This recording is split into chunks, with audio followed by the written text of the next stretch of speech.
Sir வீட்டுக்கும் கம்பெனிக்கும் ஒரே மாதிரி வாஸ்துவா? வாஸ்து கம்பெனிக்கு அவசியமா? இப்படிலாம் பல கேள்வி இருக்குது. நான் ஒரு வார்த்தை சொல்கிறது தான், வாஸ்து என்பது 4 கார்னரை பார்ப்பது அல்ல, ஒரு செவுத்தை பார்ப்பது அல்ல. அதில் பலவிதமான ரகசியங்கள் ஒளிந்து கொண்டிருக்கு. ஒரு கம்பெனி நிறுவனத்தில் முக்கியமாக நம்ம கவனிக்கக்கூடியது பிரம்மஸ்தானத்தில் லிஃப்டோ படிக்கட்டோ வரக்கூடாது. இந்த பிரம்மஸ்தானத்தில் லிஃப்டோ படிக்கட்டோ வந்துருச்சுன்னா அந்த கம்பெனி நிறுவனத்துக்கு உண்டான தலைமை அதிகாரி உயிருக்கு ஆபத்து, அந்த கம்பெனியோடைய வளர்ச்சிக்கு மிகப்பெரிய ஆபத்து. மக்களுடைய கோணம் என்ன? வாஸ்து என்றால் ஒரே கான்செப்ட், 4 ரூல்ஸ். இதுதான், தென்மேற்குல ஹைட் இருக்கணும், ஹைட் இருக்கணும், ஈசானி ஓப்பனாக இருக்கணும், வளர்ந்துருக்கணும். இது வாஸ்து அல்ல. சிஇஓ, மேனேஜர், ஆஃபீஸர்ஸ் இவங்க தான் தென்மேற்கு பகுதியில் வந்துடணும். தென்கிழக்கிலே நீங்கள் என்ன பண்ணக்கூடாது? கேன்டீனும் கேஃபிடேரியாவும் போடக்கூடாது. வாஸ்துவை பொறுத்த வரைக்கும் தயவு செய்து ஒரே விஷயம், பூஜை செஞ்சால் மாறிடும், பரிகாரம் செஞ்சால் மாறிடும், யாரும் கற்பனைகளே இருக்காது. அது மிகப்பெரிய ஒரு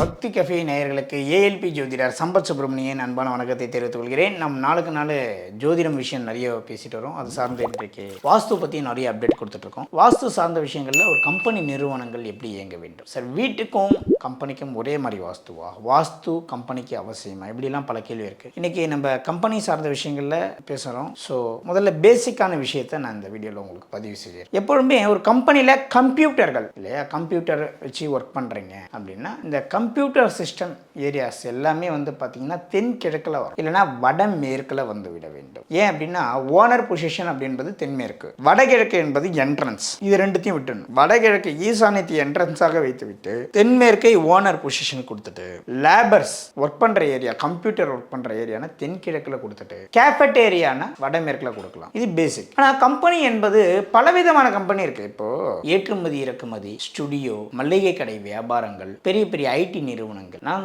ஒரு வார்த்தை சொல்கிறது தான், வாஸ்து என்பது 4 கார்னரை பார்ப்பது அல்ல, ஒரு செவுத்தை பார்ப்பது அல்ல. அதில் பலவிதமான ரகசியங்கள் ஒளிந்து கொண்டிருக்கு. அப்போ வைத்திருக்கக்கூடிய கம்பெனி நிறுவனங்களுக்கு ஏற்ற மாதிரி வாஸ்துவும் மாறும். இப்போ நகை கடை இருக்கு, நகை கடைக்கு ஒரு வாஸ்து, துணி கடைக்கு ஒரு வாஸ்து. இதுதான் வித்தியாசம். இதுதான் வாஸ்துவின் உச்சக்கட்ட உண்மை, உச்சக்கட்ட ரகசியம். ஆனால் நம்ம என்ன நினைச்சுக்கிறோம், கிழக்கில் ஜன்னல் இருந்தால், கிழக்கு ஓப்பனாக இருந்தால் நல்லா இருக்கும்னு நினைக்கிறோம். ஒரு நகை கடையோ துணி கடையோ கிழக்கு திறந்திருந்தால் அந்த நகைக்கடையும் அந்த துணிக்கடையும் வியாபாரம் இருக்காது. சரிங்களா? நீங்க செக் பண்ணி பார்த்துக்கங்க, எந்த நகைக்கடை துணிக்கடை எல்லாம் கிழக்கு மூடி மேற்கு தெற்கு ஓப்பனாக இருக்கிறதோ அட்டகாசமாக வியாபாரம் நடக்கும். அப்போ இங்க வாஸ்து என்பது செய்யக்கூடிய தொழிலுக்கு ஏற்ற மாதிரி, கம்பெனி நிறுவனங்களுக்கு ஏற்ற மாதிரி வாஸ்து மாறும் என்பது உண்மையை நீங்கள் புரிந்து கொள்ள வேண்டும். ஏன்னா கிழக்கு பகுதி என்பது மிக முக்கியமான பகுதியாக நம்ம அனைத்து வீடியோலுமே பேசுகிறோம். இந்த கிழக்கு க்ளோஸ் ஆயிடுச்சுன்னா நகைக்கடை வைங்க, கிழக்கு க்ளோஸ் ஆயிடுச்சுன்னா பியூட்டிஷியன் வைங்க, கிழக்கு க்ளோஸ் ஆயிடுச்சுன்னா மேக்கப் ஏரியா வைக்கலாம், கிழக்கு க்ளோஸ் ஆயிடுச்சுன்னா ஃபேன்சி ஸ்டோர் வைக்கலாம், கிழக்கு க்ளோஸ் ஆயிடுச்சுன்னா நகைக்கடை துணிக்கடை வைக்கலாம். சரி, கிழக்கு ஓப்பனாக இருக்கு, கிழக்கு ஓப்பனாக இருக்கு, இப்போ என்ன வைக்கலாம்? இந்த மாதிரியான பலவிதமான விஷயங்கள். இப்போ கிழக்கு ஃபுல்லாக ஓப்பன் சார், கிழக்கு மூடலை, கிழக்கு ஓப்பனாக இருக்கு, இப்போ நான் பிஸ்னஸ் பண்ணணும், எனக்கு இந்த மாதிரி கடை தான் அமைஞ்சிருக்கு அப்படின்னு சில தரப்பினர் கேட்கும். அப்போ இந்த கிழக்கு ஃபுல்லாக ஓப்பனாக இருக்கிறது, கிழக்கு க்ளோஸ்னா துணிக்கடை நகைக்கடை சொல்லியிருக்கோம், துணிக்கடை வைக்கலாம், நகைக்கடை வைக்கலாம் சொல்லியிருக்கோம், மேக்கப் வைக்கலாம், பியூட்டிஷியன் வைக்கலாம் சொல்லியிருக்கோம், மசாஜ் சென்டர். இப்போ கிழக்கு ஓப்பனாக இருந்தால் நீங்கள் என்ன பிஸ்னஸ் செய்யலாம் அப்படின்னா, ஏற்றுமதி இறக்குமதிக்கு அட்டகாசமான ஒரு இடம் எதுன்னு கேட்டிங்கன்னா கிழக்கு. ஏற்றுமதி இறக்குமதி கிழக்கும் வடக்கும் க்ளோஸாக இருந்து தென்மேற்கு பாதிக்கப்பட்டால் கிழக்கு மேற்கில் கண்டிப்பாக நிச்சயமாக உங்களுக்கு பாதிப்பு. அப்போது கிழக்கு ஓப்பன் ஆகி வடக்கு ஓப்பன் ஆகி தென்மேற்கு ஸ்ட்ராங்காக இருக்குன்னா ஏற்றுமதி இறக்குமதி, லாஜிஸ்டிக், இம்போர்ட்டு எக்ஸ்போர்ட் பண்ணுறவங்க, இம்போர்ட் பண்ணுறவங்க, எக்ஸ்போர்ட் இம்போர்ட் தொழிலாக செய்பவர்களுக்கெல்லாம் கிழக்கு வடக்கு ஓப்பன் ஆகிறது, தென்மேற்கு ஸ்ட்ராங்காக இருக்கணும் என்பதுதான் உண்மையான விஷயம். ஒரு கம்பெனி நிறுவனத்தில் முக்கியமாக நம்ம கவனிக்கக்கூடியது பிரம்மஸ்தானத்தில் லிஃப்டோ படிக்கட்டோ வரக்கூடாது. இந்த பிரம்மஸ்தானத்தில் லிஃப்டோ படிக்கட்டோ வந்துருச்சுன்னா அந்த கம்பெனி நிறுவனத்துக்கு உண்டான தலைமை அதிகாரி உயிருக்கு ஆபத்து, அந்த கம்பெனியோடைய வளர்ச்சிக்கு மிகப்பெரிய ஆபத்து. எந்த தொழிலாக இருக்கலாம், எந்த நிறுவனமாக இருக்கலாம்.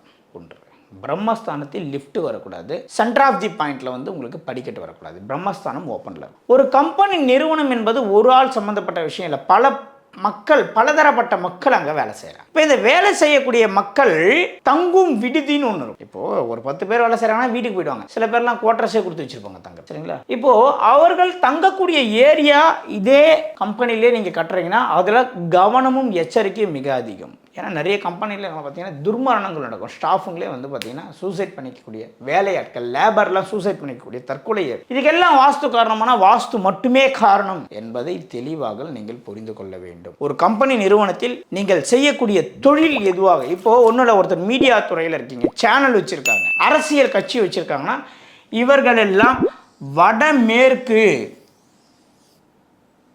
வடமேற்கு பாதிக்கப்பட்ட இடத்தில் இருந்தார்கள் என்றால் அடித்து மேலே தூக்கும். என்ன சார் பாதிப்பு இருக்கணும்ன்றீங்கன்னா பாதிப்பு இருக்கணும். ஏன் வடமேற்கு பாதிப்பு இருந்தால்தான் சேனலை தூக்கி விடும். ஒரு சேனல் பெரிய லெவலில் வரணும்னா வடமேற்கு தூக்கி. அது எந்த சேனல்? பக்தி சேனலுக்கு வடமேற்கு வந்து பாதிக்கப்படக்கூடாது.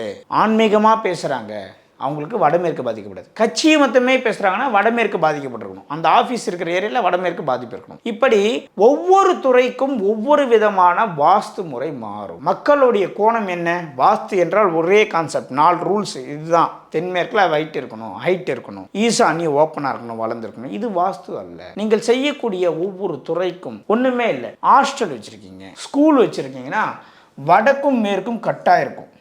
வடக்கும் மேற்கும் சந்திக்கக்கூடிய இடம் வந்து பார்த்தீங்கன்னா பெண்டாக இருக்கும். வடமேற்கு பாதிக்கப்பட்டிருக்கும். ஏன்? வந்து படிக்கக்கூடிய மாணவர்கள் அடுத்த கட்டம் வேலைக்கு போயிடுவாங்க. வடமேற்கு பாதிக்கப்பட்டால் அங்கே நிற்க மாட்டான், வந்து போயிட்டே இருப்பான். அங்கே வடமேற்கு க்ளோஸ் பண்ணி கரெக்டாக தென்மேற்கு ஸ்ட்ராங் பண்ணி ஈசானியத்தை ஓப்பன் பண்ணி வச்சா என்ன ஆகும்? ஸ்டூடெண்ட்டு. அப்போது ஒவ்வொரு துறைக்கும் ஒவ்வொரு மாதிரியான வாஸ்து என்பதை முதலில் அடிப்படையாக புரிந்து கொள்ளுங்கள். எந்த கம்பெனி நிறுவனமாக இருந்தாலும் அந்த கம்பெனி நிறுவனத்தில் தென்மேற்கில் தான் CEO, மேனேஜர், ஆஃபீஸர்ஸ் இவங்க தான் வந்து தென்மேற்கு பகுதியில் வந்துடணும். கேன்டீன் ஏரியா தென்கிழக்கில் வரணும். கேஃபெட்டேரியா சாப்பிடக்கூடிய ஏரியா வடமேற்கில் போய். தென்கிழக்கிலே நீங்கள் என்ன பண்ணக்கூடாது? கேன்டீனும் கேஃபெட்டேரியாவும் போடக்கூடாது. சமைப்பது ஒரு இடம், சாப்பிடுறது ஒரு இடமாக இருக்கு. இன்னொரு முக்கியமான விஷயம், தென்கிழக்கில் அதிகப்படியான கம்ப்யூட்டர்ஸ் யூஸ் பண்ணல. ஏன்னா அக்னி மூலை, சூடு, மானிட்டர், சூடாகக்கூடிய பொருட்களை எல்லாம் நீங்கள் தென்கிழக்கில் யூஸ் பண்ணலாம். வடமேற்கிலையும் யூஸ் பண்ணலாம். வடகிழக்கில் நிச்சயமாக கம்ப்யூட்டர் போடக்கூடாது. போட்டால் மூளை சார்ந்த மூளை காய்ச்சல், பிரெயின் டியூமர், ஆர்டிசம், இந்த மாதிரியான பிரச்சனைகள் உள்ள ஒரு இடமாக அது மாறிவிடும். அந்த வேலை செய்யக்கூடிய ஆட்களுக்கு டென்ஷன், பரபரப்பு, நிம்மதியின்மை, தூக்கமின்மை, தலை சார்ந்த பிரச்சனைகள், ஓனருக்கும் தலை சார்ந்த பிரச்சனைகள் ஏற்படும். தென்மேற்கு என்பது ஒரு பொசிஷனில் இருக்கக்கூடியவங்க எல்லாமே அந்த கம்பெனி சார்ந்த இருக்கவங்களாம் இருக்கணும். பிரம்மஸ்தானம் பாதிக்கப்படக்கூடாது. முக்கியமாக ஒரு கம்பெனிக்கு வடகிழக்கில் லிஃப்ட்டோ வடகிழக்கில் படிக்கட்டோ இருந்துச்சுன்னா அந்த கம்பெனி ரொம்ப கஷ்டப்பட்டு தான் வளரும். இப்போ வீட்டுக்கு வாஸ்தே தான் இதுவும் இருந்தாலும் இதில் தொழிலுக்கு ஏற்ற மாதிரி விஷயங்கள் மாறும் என்பதை தெளிவாக புரிந்து கொள்ள வேண்டும். வாஸ்துவை பொறுத்த வரைக்கும் தயவு செய்து ஒரே விஷயம், பூஜை செஞ்சால் மாறிடும், பரிகாரம் செஞ்சால் மாறிடும்னு யாரும் கற்பனைகளே இருக்காது. அது மிகப்பெரிய ஒரு தவறு. ஏன்னா நம்ம டெய்லி வாஸ்து விஷயத்துக்காக கன்னியாகுமரியிலேருந்து காஷ்மீர் வரைக்கும் போகிறோம், நிறைய ஊர் பிரயாணம் பண்ணுறோம், நிறைய விதமான மக்களை சந்திக்கிறோம், அவங்களுடைய வாழ்க்கை முறையை கேட்டறியும். இப்போ வாஸ்து என்பது ஒரு சின்ன ஒரு ரூலுக்குள்ளே அடைக்கிட முடியாது. அது மிகப்பெரிய பிரம்மாண்டமாக விரிந்து இருக்கக்கூடிய ஒரு சக்தி. அப்போது கம்பெனின்னா ஒரே கம்பெனி கிடையாது. இன்றைக்கி வந்து பலதரப்பட்ட ப்ராடக்ட்டுகளை லேக்கு பற்ற இருக்குது, மரப்பற்ற இருக்குது. லேக்கு பற்றைக்கு ஒரு வாஸ்து, மரப்பற்றைக்கு ஒரு வாஸ்து, இப்படி தான் நம்ம எடுத்துக்கணும். அதனால் எல்லா விதமான வாஸ்துவையும் ஒரே ரூலுக்குள்ளே கொண்டு வர முடியாது. ஒவ்வொரு தொழிலுக்கும் வாஸ்து ஒவ்வொரு மாதிரியாக மாறும் என்பதை நீங்கள் புரிந்து கொள்ள வேண்டும். ஆனால் அதில் இருக்கக்கூடிய அடிப்படையான விஷயங்கள் எந்த கம்பெனியாக இருந்தாலும் பிரம்மஸ்தானம் பாதிக்கப்படக்கூடாது, வடகிழக்கு பாதிக்கப்படக்கூடாது என்பதை தெளிவாக புரிந்து கொள்ள வேண்டும். முக்கியமாக ஒரு கம்பெனி நிறுவனம் கவனிக்க வேண்டிய முக்கியமான விஷயம், எந்த துறையாக இருந்தாலும், ஜவுளி கடையாக இருக்கட்டும், நகை கடையாக இருக்கட்டும், சேனலாக இருக்கட்டும், ஆஃபீஸாக இருக்கட்டும், மார்க்கெட்டிங் ஆஃபீஸாக இருக்கட்டும், எக்ஸ்போர்ட் இம்போர்ட்டாக இருக்கட்டும், முக்கியமான விஷயம் வடமேற்கு தெருக்குத்தோ, வடமேற்கு என்ட்ரன்ஸோ, வடமேற்கில் கிணறோ, வடமேற்கில் ஸ்விம்மிங் பூலோ, வடமேற்கில் பள்ளமோ இருந்தால் அந்த கம்பெனி ஜீரோவில் இல்லை, -0 போய்டும். இந்த மாதிரி வடமேற்கு என்பது இன்வெஸ்ட்மெண்ட், தென்மேற்கு என்பது என்னென்னா இது வந்து முதலீடு. இந்த முதலீடை லாபமாக மாற்றத்தை தான் தென்மேற்கு. முதலீடு என்பது வடமேற்கு. வடமேற்கு பாதிக்கப்பட்டால் முதலீடு காலி. ஷேர் மார்க்கெட்டில் அடித்து நவுத்தி தும்சம் பண்ணி விட்ரும். மார்க்கெட்டிங் பண்ணுறவங்க, பிட்காயினு, ஷேர் மார்க்கெட்டுலாம் போங்க, வடமேற்கு பாதிக்கப்பட்ட ஃப்ளோர்லேயே, வடமேற்கு பாதிக்கப்பட்ட காம்பவுண்ட்லேயே அவங்க இருந்தாங்கன்னா கோடிக்கணக்கில் பண இழப்பு நடக்கும். சரி, வடமேற்கில் என்ன பாதிப்பு இருக்கக்கூடாது? வடமேற்கில் கிணறு இருக்கக்கூடாது, பள்ளம் இருக்கக்கூடாது, வடமேற்கு கட்டாக இருக்கக்கூடாது, வடமேற்கு வந்து என்ன பண்ணக்கூடாது? க்ளோஸாக இருக்கக்கூடாது. க்ளோஸ்னால் எப்படி? பக்கத்து வீட்டு காம்பவுண்ட் கூட க்ளோஸ் ஆகி, அவங்க வீடு நம்ம வீடு பெண்டாகி, இப்படி எல்லாம் வளைந்து நெளிந்து ஏதோ ரோடு மாரிலாம் இருக்கும். நிறைய சைட் ஏக்கர் கணக்கில் இடம் வாங்குறீங்க, ஒரு ஷேப்லேயே இருக்காது, அன்ஷேப்பில் தான் இருக்கும். அந்த இடத்துல வடமேற்கு கட்டு பிரச்சனை உண்டு. ஒரு கம்பெனிக்கு மிக மிக மிக மிக மிக அவசியம் வடமேற்கு. வடமேற்கு பாதிக்கப்பட்டால் அந்த கம்பெனி நிறுவனம் நிச்சயமாக மிகப்பெரிய ஒரு பாதாள குழியில் போய் மாட்டிக்கொள்ளும். எந்த கம்பெனி நிறுவனமாக இருந்தாலும் வடகிழக்கிலும் பிரம்மஸ்தானத்திலும் படிக்கட்டும் லிஃப்ட்டும் வரக்கூடாது. தொழிலுக்கேற்ற மாதிரி ஒவ்வொரு நிறுவனங்களுக்கும் வாஸ்து மாறும். நகைக்கடை, துணிக்கடை, பூமிக்கு கீழே விளையக்கூடிய பொருட்களுக்கு கிழக்கு க்ளோஸ் ஆகியிருந்து கம்பெனி வச்சாங்கன்னா நல்லா இருப்பாங்க. எக்ஸ்போர்ட் இம்போர்ட் பண்ணுறவங்க வடமேற்கில், வடகிழக்கில், ஈசானியத்தில் என்ட்ரன்ஸ் வச்சு வடமேற்கில் வண்டி வெளியே போகிற மாதிரி வச்சாங்கன்னா ரொம்ப சூப்பராக இருப்பாங்க. இதுதான் உண்மையான விஷயம்.